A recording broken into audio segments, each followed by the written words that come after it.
Hello students, I am Ashok Kumar, a teacher of English.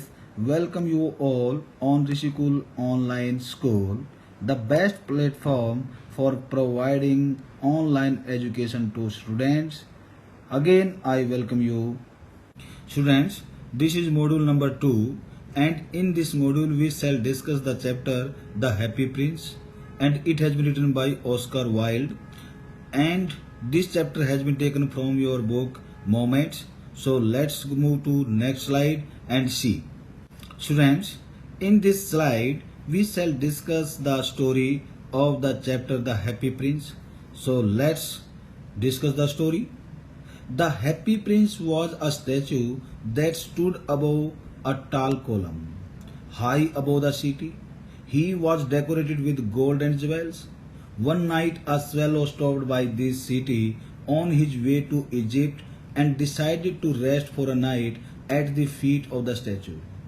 However, when he was preparing to go to sleep, drops of water fell on him, although the sky was clear.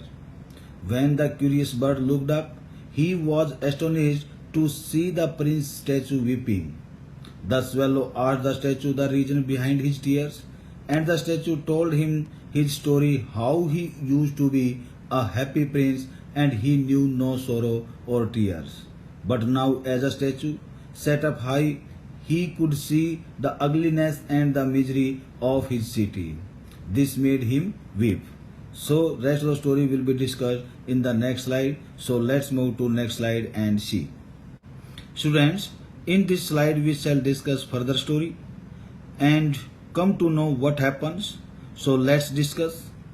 The swallow was amazed to hear that the statue's hut was made of lead but was too polite to make any personal remark.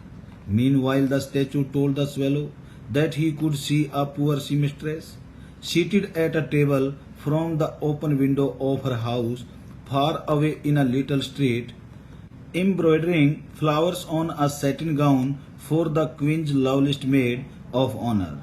In the same room, her little boy was lying in a corner. He had fever and was asking his mother to give him oranges. Sadly, his mother was so poor that she couldn't give him anything but river water.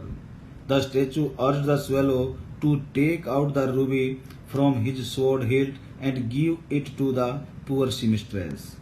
So, in the next slide we shall discuss further story. So let's move to next slide and see. Students, in the previous slide we have seen that the statue urged the swallow to take out the ruby from his sword hilt and give it to the poor seamstress.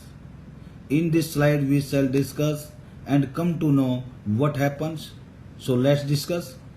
At first the swallow refused, but when the prince requested him to stay only for one night, the bird agreed on seeing his sad face. He picked out the great ruby from the prince's sword and flew to the seamstress as the messenger of the happy prince. On the way, he overheard a beautiful girl complaining to her lover about the delay by the seamstress in completing her ball dance dress. Finally, he reached the poor woman's house and laid the great ruby on the table beside the woman's thimble and flew round the bed, fanning the boy's forehead with his wings. This brought relief to the boy, and he went off to a peaceful sleep.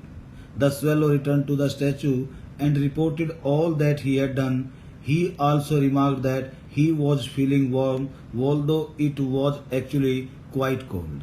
The prince told him that it was so because he had done a good deed.